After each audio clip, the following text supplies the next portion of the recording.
All right, it's time to come out. I have to be honest with my fans and everyone who's a Red Wings fan. The Red Wings should sell at the deadline. They should plan on it. That's I've said this since before I was made all those moves. They should plan on it, and I'm bummed for Patrick Kane. I know he wants to be a contender. In my opinion, they should sell him and then re-sign him in the offseason, because if he really wants to play with his buddy Alex Brinkett, that's what I would do. I'd be like, hey man, like, I'm old. I need to be on a team that's going to contend. And so sell me. I'm going to use me for good parts. Get a second round pick for me. I would think with how good he is right now, you might be able to get a first. But I don't. But again, it's a no movement clause, so he gets to choose where he wants to go. So you have a little less leverage there. Sell him. Be like, hey man, like, we want you here. Like we do. This year's not working out. We have guys that are bringing up. We're going to make these other moves. We're going to sign these guys. It's going to work. That's what I think you should do, and I'm going to show you why. I'm going to just show you real quick why I think that they should do this. So they have a bunch of cap space. They're going to be moving in on it, and they have some cap space. They have projected 2.3 right now, 2.4ish. So you have some draft picks. One of them's going to Ottawa for DeBrincat, right? But you have so many guys that you can move on from and you can sell. I mean, look at all these guys you could sell. Who's like?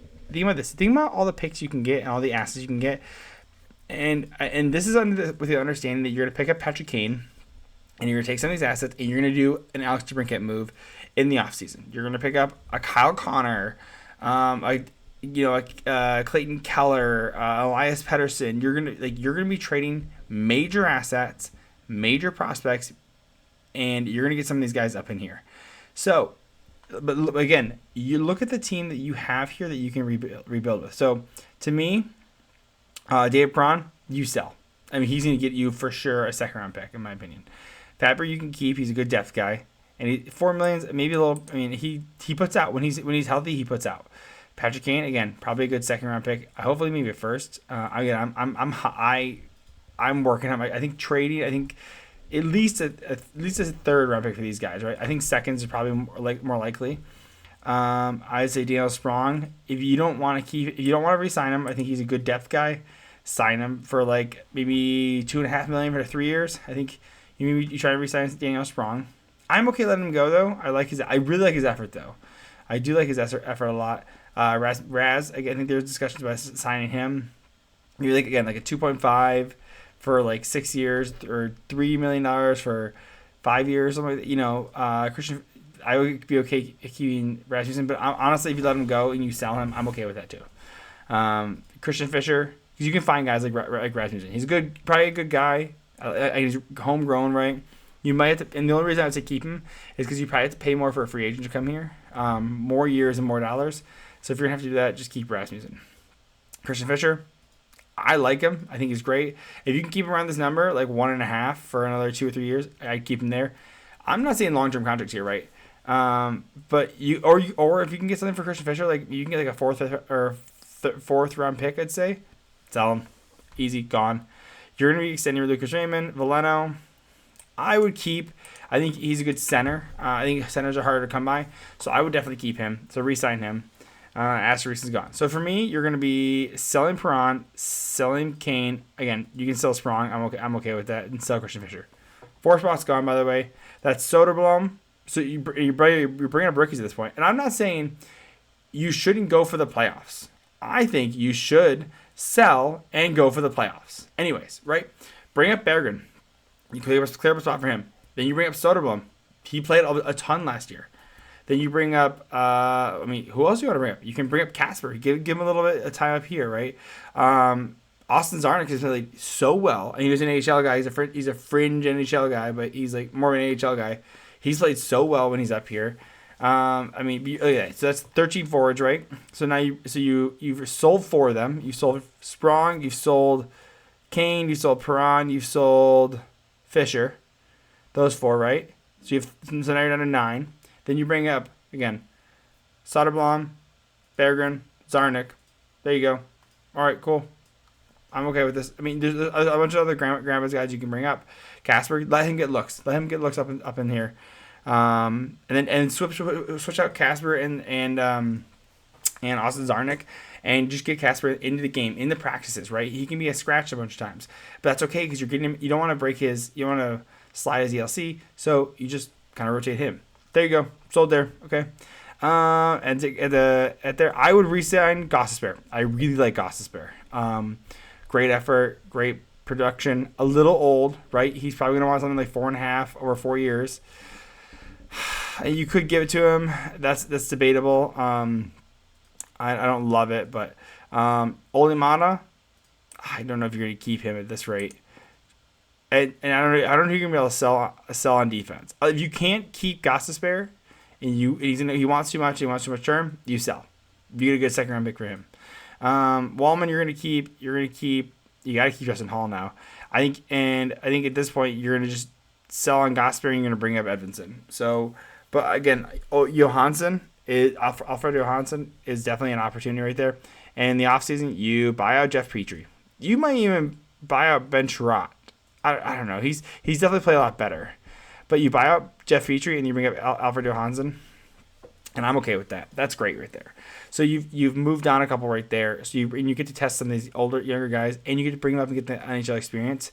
I'm totally good with that. You sell James Reimer. Get rid of him.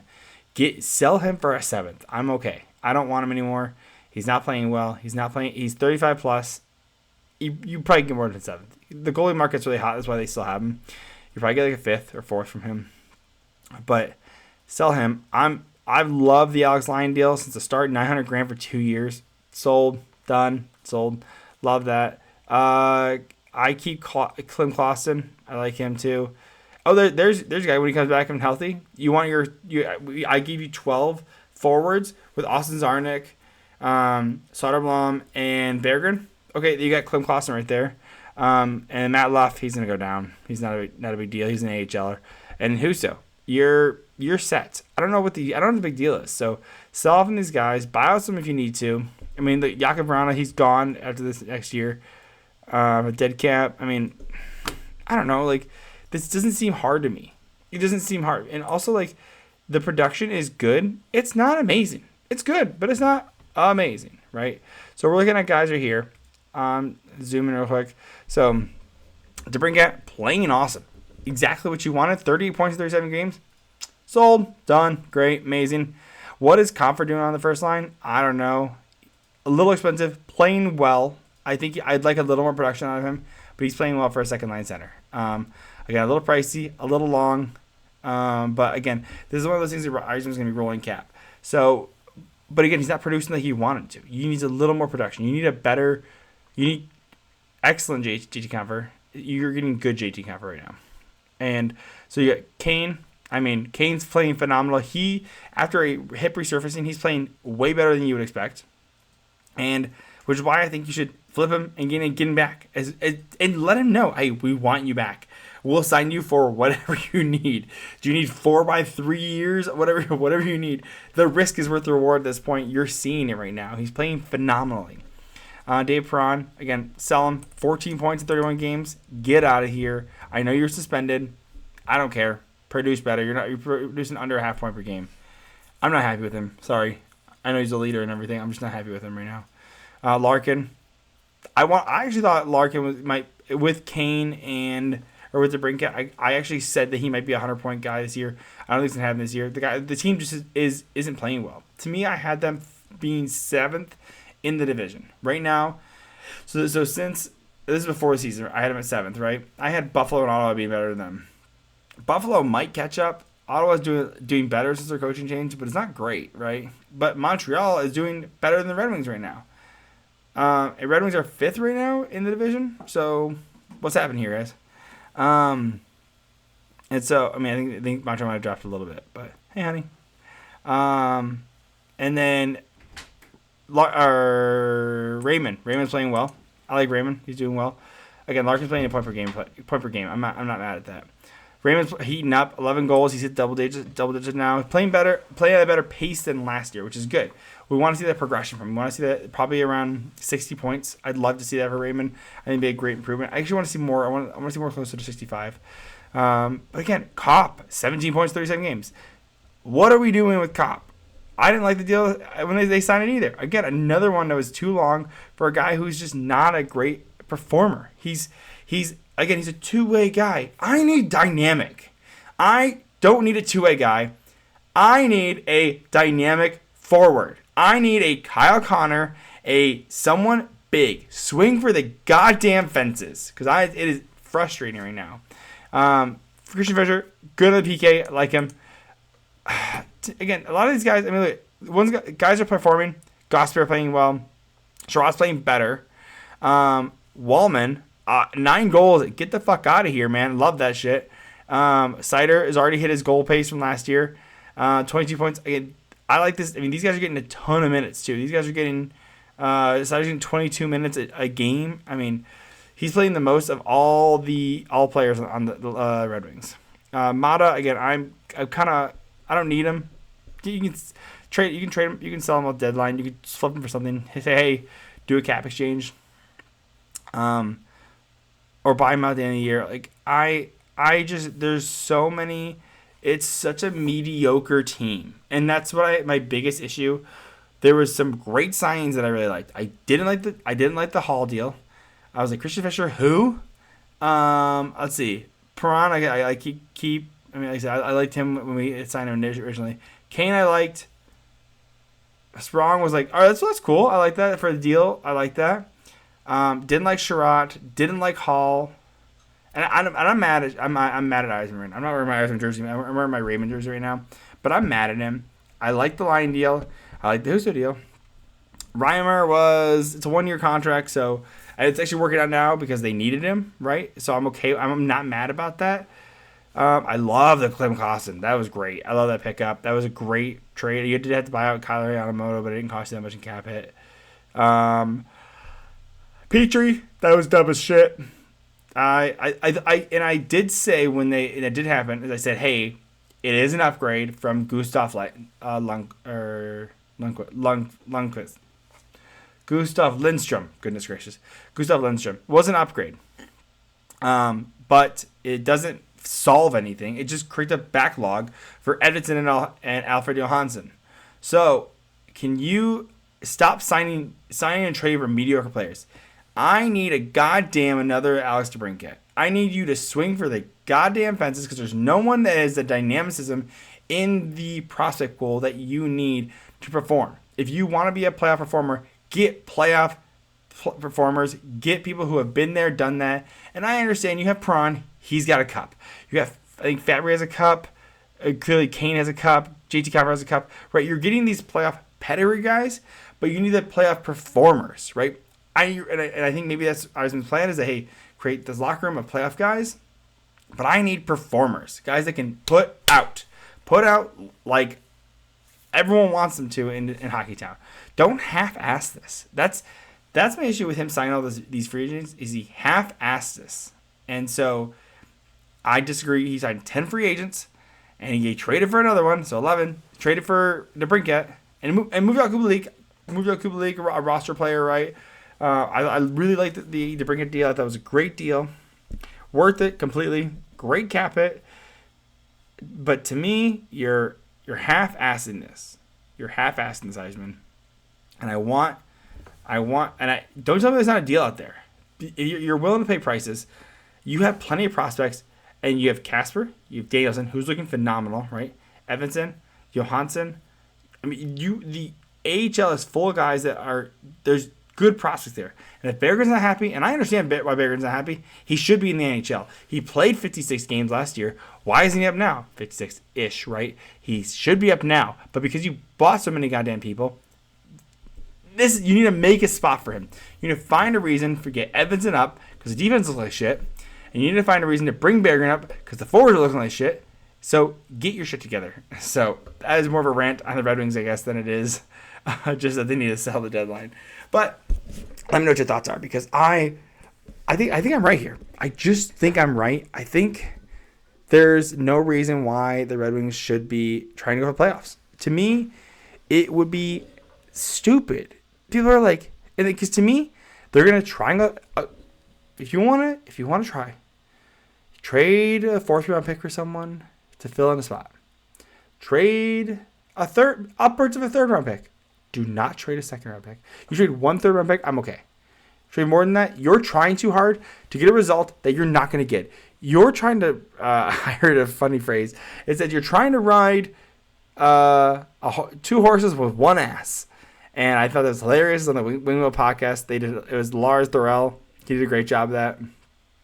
And you can't be rebuilding, which you are. The Red Wings are still rebuilding, because if they weren't rebuilding, their prospects would be up, and they have 2 prospects up. They have Raymond and Seider. And guess who were there last year? Raymond and Seider. And you sent down Berggren. So you're in a rebuild. You don't sign all these guys if you're in a rebuild. You pick a direction. And I think it was from upper management. I think it was from the owner. He said, hey, we got LCA. It's a new building. We haven't had a playoffs in there. Give me some goddamn playoff games. But this is not the way to do it. I think it ruined them. But I think you're seeing their real colors. It's they're 5th in the league. I think they dropped to potentially even 6th. If Buffalo gets a goalie, and they trade for Blackwood or something like that, or Jake Allen. Even Ottawa gets their shit together. I maybe they don't, but I think why wouldn't you in the playoffs? It's going to be Buffalo. It's going to be Boston. It's going to be Tampa. It's going to be Toronto. What made you think that you guys were any better than any of them? You don't have franchise people. Toronto has Austin Matthews, Mitch Marner, Willie Nylander, Tavares, Riley. You have Florida, who traded for Tkachuk, a huge trade. Tkachuk, Barkov. You have a great goalie like Bobrovsky. You have Ekblad. You have Montour. I'm doing this off the dome, by the way. I don't even know these teams amazingly. This is off the dome, right? Franchise players. Don't even get me started on Tampa. We know they have great players. Kucherov, Point, Stamkos, Vasilevsky, Hedman, Sergachev. Off the dome, right? Boston. And I will say, Boston, I had them 4th in the division, and they're playing phenomenally. They're an unexpected, and I'll say that maybe I was like, maybe we'll squeak into the 4th round spot. You were going to squeak into a 4th wild card spot. I doubted that since the start. So I'm sorry this was so long. I did not intend to be this long. But let me know what your thoughts are. Hit like, subscribe. I'm going to go watch the San Jose game now. And let me know what your thoughts are, because I hope they goddamn beat San Jose. I went to the one in LCA where they scored a shit ton of goals and then they lost 6-5 against San Jose. So they better win tonight. I'm staying up. It's 10:45 right now. I'm going to watch that game. I'm going to stay up till 1 o'clock in the morning, and they better goddamn win this game. So love you guys. Hit like, subscribe. Let me know what your thoughts are. Type me what you're feeling on this, because I make me feel like I'm not alone here. Am I alone? Tell me. Love you. Bye.